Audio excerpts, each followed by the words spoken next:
First contact. Strange signals from deep space caught the attention of NASA in early spring.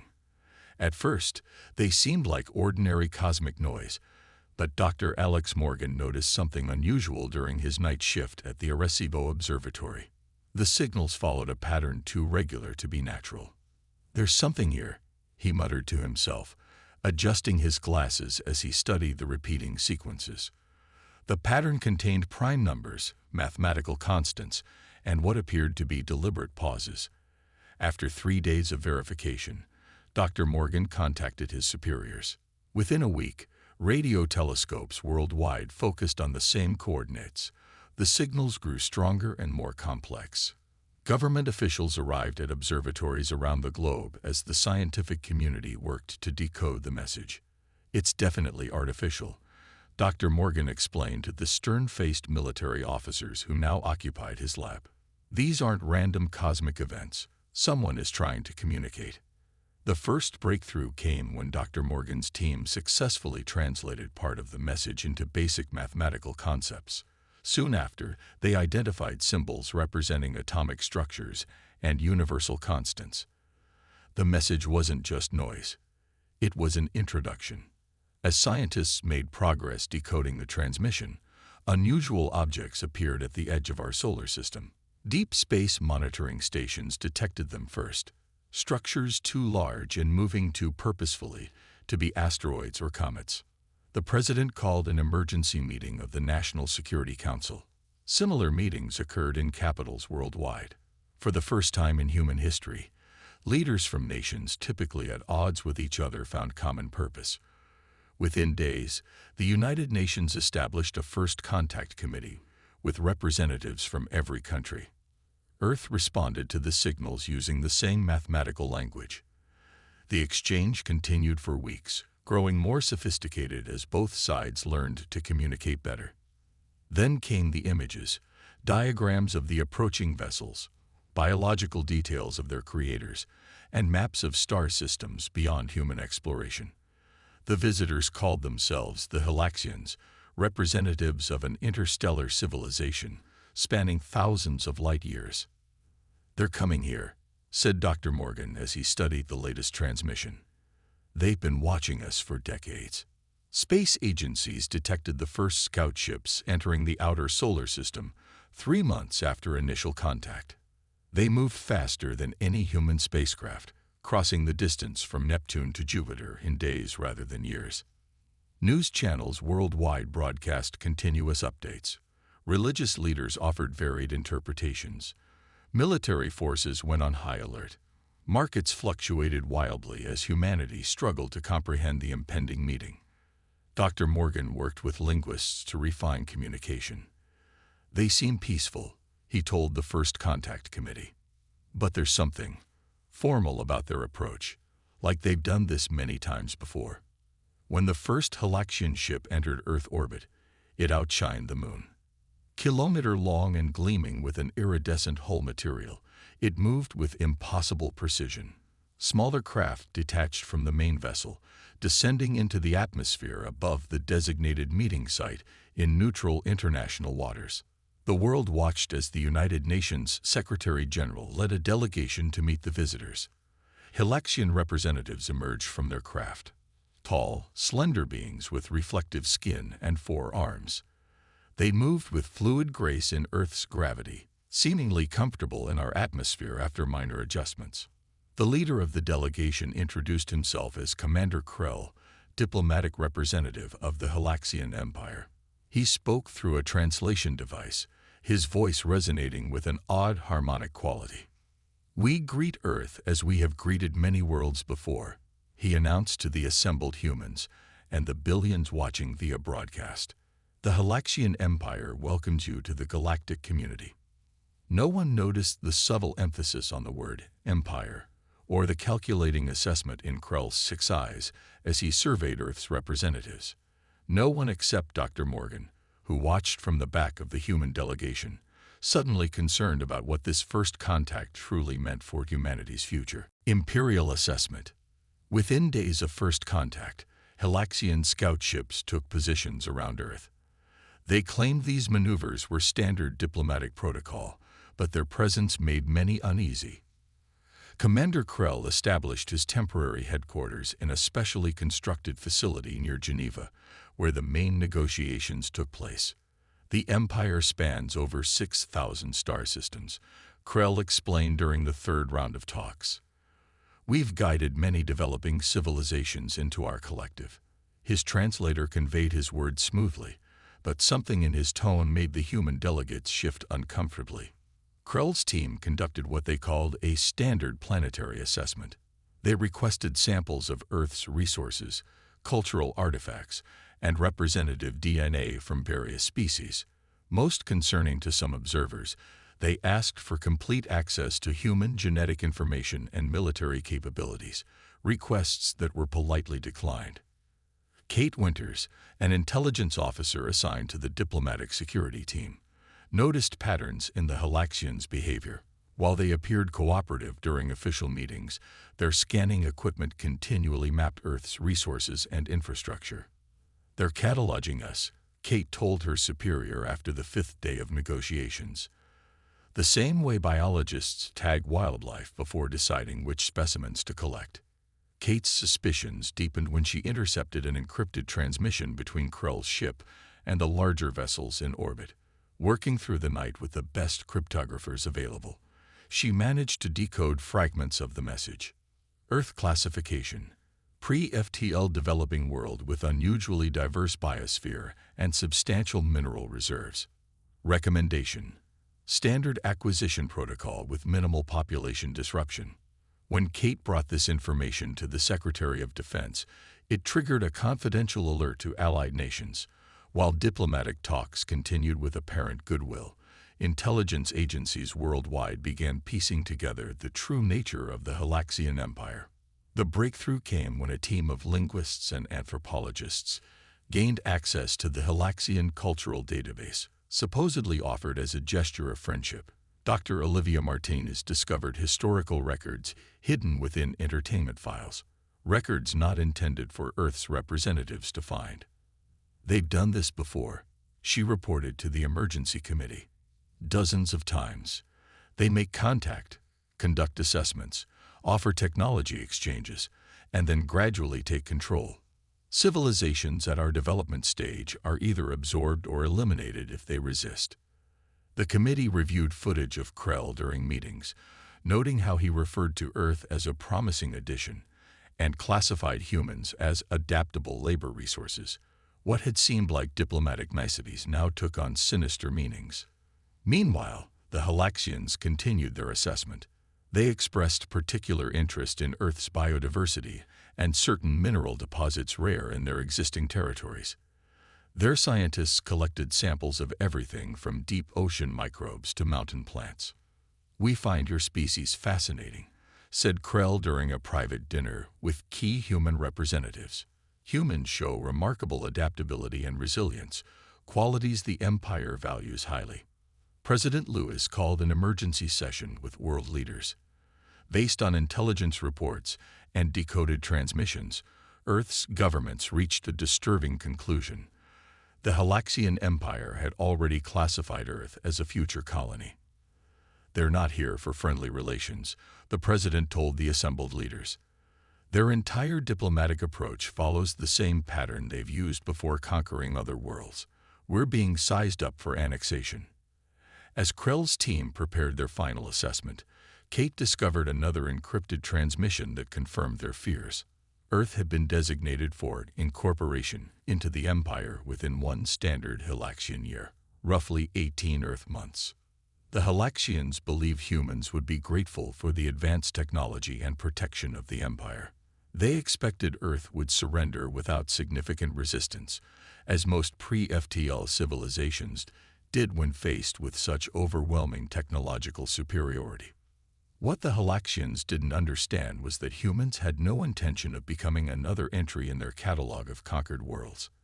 As Krell completed his assessment, Earth's leaders were already planning a response that would force the Empire to reconsider its approach. The shadow of conquest. Professor Ben Harris spent 18 hours a day working through the Halaxian cultural database. While most people saw only the carefully curated information the aliens had provided, Ben had discovered hidden pathways in their information system. With help from several hackers who had been granted security clearance, he managed to access restricted historical archives. "Look at this pattern," Ben pointed to his screen, displaying a timeline of Halaxian expansion. "Every civilization they've encountered at our technological level has been either absorbed or eliminated within 2 years of first contact." The classified briefing room fell silent as government officials and military leaders studied the evidence. The Halaxians had a clear methodology: identify promising worlds, establish diplomatic relations, assess resources and resistance potential, then implement their incorporation protocols. "They believe conquest is a favor," Ben explained. "Their historical records show they view themselves as benevolent. Primitive species are elevated through conquest. Resistance is seen as ungrateful and irrational." General Jack Monroe, who had maintained a skeptical view of the aliens from the beginning, studied the military records Ben had uncovered. "They've never encountered serious resistance because of their technological advantage. They expect compliance based on intimidation." The records revealed disturbing details about previous conquests. Worlds that welcomed the Halaxians found their governments slowly replaced by imperial administrators. Critical resources were redirected to imperial needs. Populations became workers in an economy designed to benefit the empire. Those who resisted faced population adjustment, a clinical term for mass relocation or worse. While this research continued, Halaxian survey teams requested access to Earth's rare mineral deposits, particularly in deep ocean trenches and remote mountain ranges. These locations contained elements scarce in the galaxy, but abundant on Earth. "They're most interested in our heavy metals and certain isotopes," said Dr. Linda Green, head of geological sciences. "But there's something else that's caught their attention even more: BUS." Analysis of Halaxian medical scans revealed their unusual interest in human biology. Dr. Paul Evans, working with genetic samples, discovered why. Human DNA shows remarkable adaptability compared to other species they've encountered. "We heal faster, adjust to environmental changes better, and have greater genetic diversity than they expected." To the Halaxians, humans weren't just potential workers, they were potentially valuable genetic material. Imperial scientists had already requested thousands of human DNA samples for what they called compatibility studies. "They're assessing us as a resource," Dr. Evans concluded grimly. As diplomatic meetings continued with forced pleasantries, Earth's military leaders began secret preparations. Underground facilities expanded to house new research projects. Scientists studied the limited examples of Halaxian technology, looking for weaknesses. The most promising discovery came from an unexpected source. Dr. Mia Johnson, analyzing the electromagnetic field patterns of Halaxian ships, noticed fluctuations that suggested vulnerability to certain frequencies. "Their shielding technology has blind spots," she reported. "It's advanced, but not perfect." Meanwhile, General Monroe established a unified Earth Defense Force, bringing together elite military units from around the world. Training began in remote locations, using simulations based on observed Halaxian capabilities. "We can't match their technology," Monroe told his international team of officers, "but we can make conquests so costly they'll reconsider their approach." President Lewis authorized what became known as Project Deterrence. Instead of revealing Earth's knowledge of Halaxian intentions, human representatives maintained the appearance of naive cooperation while gathering information and preparing defenses. "We have one advantage," Kate Winters told the Defense Council. "They think we're ignorant of their true intentions. They expect us to be shocked and overwhelmed when they reveal their demands. That gives us time to prepare our response." As Halaxian ships continued mapping Earth's resources and Commander Krell filed his reports to the Imperial fleet, humanity quietly prepared for the confrontation they knew was coming. Earth would deliver one morning, and it needed to be powerful enough to make even an empire reconsider its plans. Hidden strengths. The Halaxians watched Earth's military exercises with mild amusement. Commander Krell's reports to the Imperial fleet described human weapons as primitive but enthusiastic.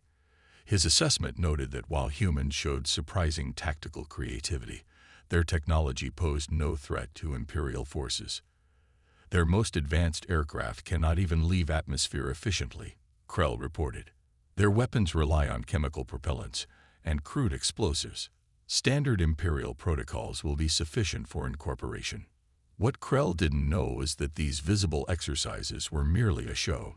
The real work happened in secret facilities deep underground and beneath the oceans, where Earth's best minds worked tirelessly on projects hidden from Imperial sensors. Dr. Olivia Martinez led a team studying the electromagnetic properties of Halaxian hull materials.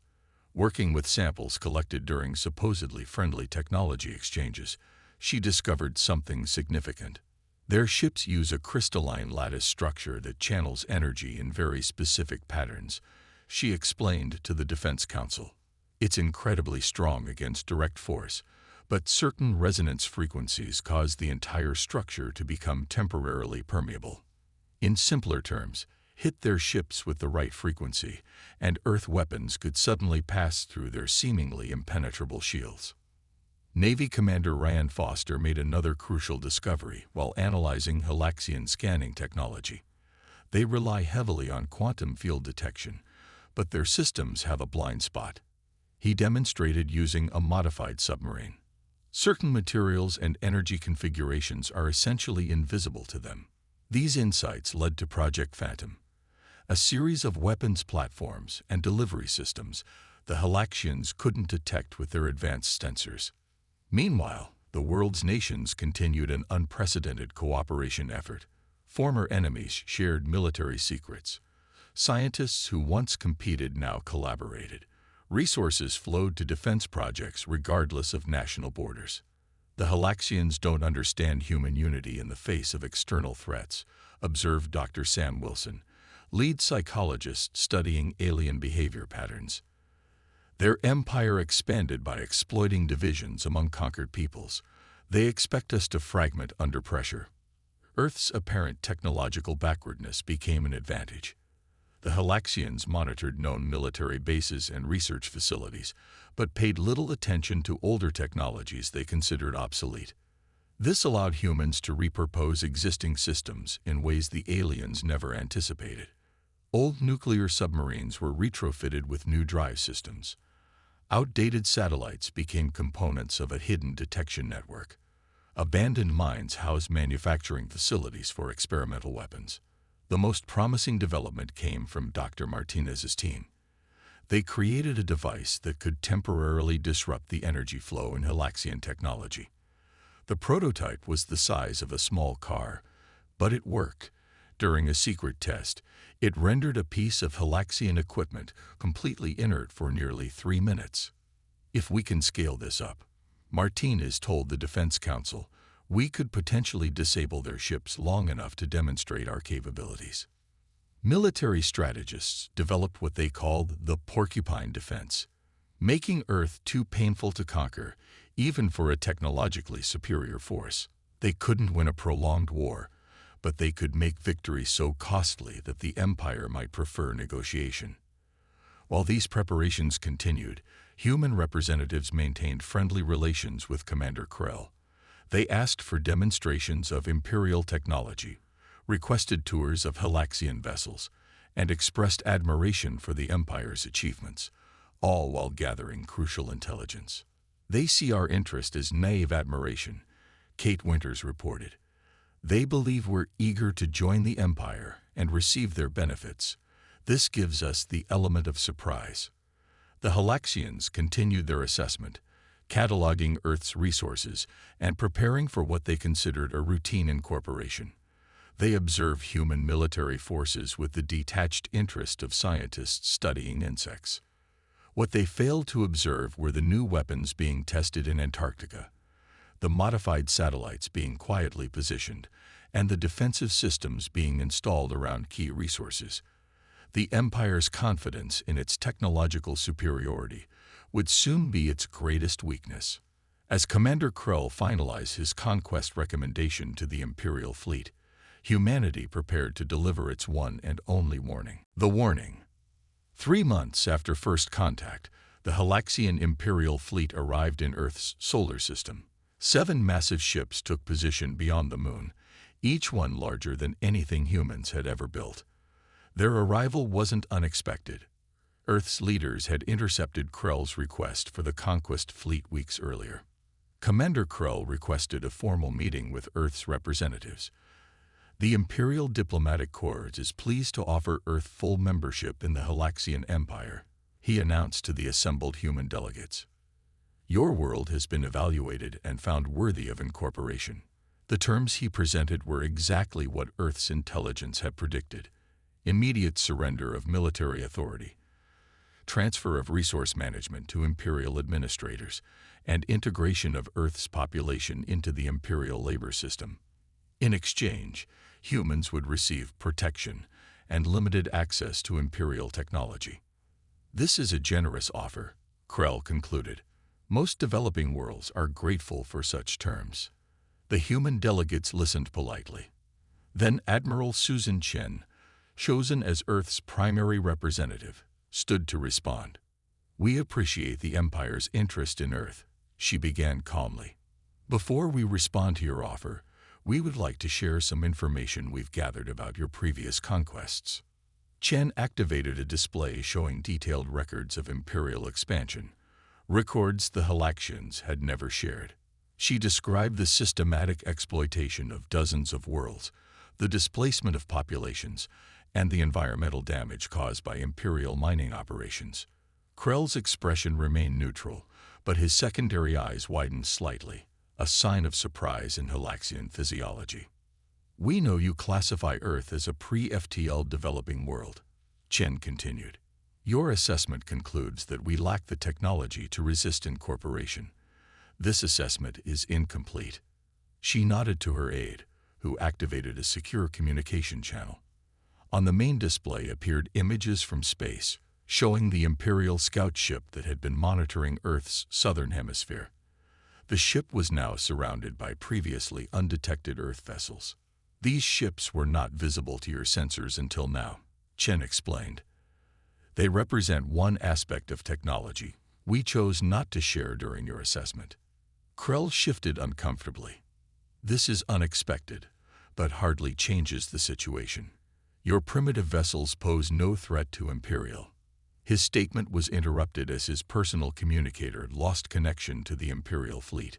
Simultaneously, the lights in the meeting room flickered as a carefully calibrated electromagnetic pulse activated, temporarily neutralizing Halaxian communication technology while leaving human systems intact. What you're experiencing is another technology we developed by studying your ships, Chen explained. We can generate field disruptions that specifically target Imperial energy systems. The display showed one of the smaller Imperial vessels experiencing power fluctuations. It wasn't permanent damage, but the demonstration was clear. Humanity has a message for the Halaxian Empire, Chen stated firmly. We decline incorporation. We are willing to establish peaceful relations as equals, but we will not be conquered. She nodded again, and the display showed locations around the globe where hidden defense systems had activated. Weapon platforms previously invisible to Imperial sensors now locked onto Halaxian ships. These are our terms, Chen continued. The Empire withdraws its conquest fleet and acknowledges Earth as a sovereign, independent world. In return, we offer fair trade and diplomatic relations. Krell had regained his composure, but his upper limbs showed tension. You misunderstand your position. Even with these surprises, you cannot hope to defeat the Imperial fleet. We don't need to defeat you, Chen replied. We only need to make conquest too costly. Your historical records show the Empire has never encountered a world that could cause significant damage to an Imperial fleet. We would be the first. She paused. And Imperial records also show that damaged ships affect a commander's standing within the Empire quite severely. Krell stared at her, reassessing everything the Empire thought it knew about humans. This is our only warning. Chen said quietly. The next demonstration will not be symbolic. Imperial reconsideration. The Imperial flagship hovered in silence, its command deck unusually quiet as Krell delivered his report to the gathered admirals. The humans' response had triggered an emergency strategy meeting among the fleet leadership. Their technological capabilities exceed our initial assessment, Krell explained, his voice tight with controlled frustration. They concealed significant defensive systems during our observation period. Admiral Zex, commander of the Imperial fleet, studied the sensor data from Earth's demonstration. These weapons appear crude, but they're specifically designed to target our vulnerabilities. This suggests they've been studying us as thoroughly as we studied them. The admirals reviewed footage of Earth's hidden defense network. What concerned them most wasn't the technology itself, but how effectively humans had kept it secret. Imperial sensors, considered the most advanced in the known galaxy, had detected nothing until the humans chose to reveal their capabilities. We face an unusual situation, Admiral Zex acknowledged. Our standard conquest model assumes technological superiority provides overwhelming advantage. These humans have developed countermeasures specifically tailored to our systems. While the Imperial leadership debated their options, Intelligence Officer Daniel Wright worked aboard one of Earth's stealth vessels, positioned near the Imperial flagship. Using technology developed from studying Halaxian communication systems, he intercepted and decoded transmissions between the ships. They're divided on how to proceed, Daniel reported to Admiral Chen. Some commanders want to withdraw and reassess, while others advocate for immediate overwhelming force. They've never encountered this situation before. The intercepted communications revealed something else interesting. The Imperial commanders were concerned about how this would be perceived throughout the Empire. Their military doctrine was built on the assumption of easy victories against developing worlds. A costly conflict, or worse, a defeat, could undermine Imperial authority on dozens of recently conquered planets. Their entire conquest strategy depends on the appearance of invincibility, Daniel explained. If we demonstrate they can be hurt, it might encourage resistance elsewhere. 3 days after Earth's warning, the Imperial fleet conducted a probing action. 2 smaller vessels approached Earth's atmosphere, testing the human defense network. Earth responded exactly as promised. The approaching ships were immediately targeted by previously hidden weapons platforms. When the Imperial vessels continued their approach, Earth fired a warning shot. A focused energy beam struck the lead ship's propulsion system, not enough to destroy it, but sufficient to force an emergency return to the fleet. Admiral Zex called an emergency meeting with Earth's representatives. For the first time, the Halaxians approached as negotiators rather than conquerors. Your resistance capabilities are unexpected, Admiral Zex admitted. The Empire wishes to avoid unnecessary conflict. Perhaps we can discuss alternative arrangements. Admiral Chen maintained Earth's firm position. We are open to peaceful relations, but only as equals, not as subjects. The most surprising development came during the 3rd day of negotiations. A faction within the Imperial fleet, led by a younger commander named Verex, broke protocol to make direct contact with Earth's representatives. The Empire's approach to developing worlds has been questioned by some of us for some time. Verex explained cautiously. Your resistance provides an opportunity to reconsider our methods. This revealed something Earth's intelligence hadn't detected: political division within the Empire itself. Some Imperial leaders saw aggressive expansion as increasingly costly and unsustainable. They had been looking for a reason to shift Imperial policy toward more cooperative approaches. The humans' response presents an ideal test case, Verex told his supporters. If we can establish beneficial relations without conquest, it demonstrates a more efficient approach for Imperial expansion. As negotiations continued, Earth maintained its defensive posture while offering increasing economic and scientific incentives for peaceful relations. The humans never threatened the Empire directly, but made it clear that any attempt at conquest would result in significant Imperial losses. We're changing their risk calculation, Admiral Chen told Earth's Defense Council. They expected easy submission. Instead, they're facing their first real resistance in centuries. After 2 weeks of tense negotiations, the Imperial fleet withdrew to a respectful distance. For the first time in its history, the Halaxian Empire would need to deal with a developing world as an equal rather than a subject. A new relationship. The Halaxian flagship maintained its position at the edge of Earth's solar system, a constant reminder of the Empire's presence. But the smaller diplomatic vessel that approached Earth carried a different message than the one originally intended. Instead of Imperial administrators, it brought negotiators. Commander Verex, who had emerged as the leading voice for a new approach to Earth, stepped from the shuttle onto Earth's soil. Unlike Krell's arrogance, Verex displayed genuine curiosity about human culture and society. "We come seeking understanding," Verex announced at the opening of formal negotiations. "The Empire acknowledges Earth's unique status and right to self-determination." This remarkable shift in imperial policy wasn't merely goodwill. The Halaxians had conducted a thorough military assessment and concluded that conquering Earth would require resources that could be better used elsewhere. The humans had achieved what no other world had managed, making conquest too costly to pursue. "Your species presents a fascinating anomaly," Verex admitted privately to Admiral Chen. "Our historical models failed to predict your response. This suggests our approach to developing worlds may require revision." The negotiations lasted 3 months.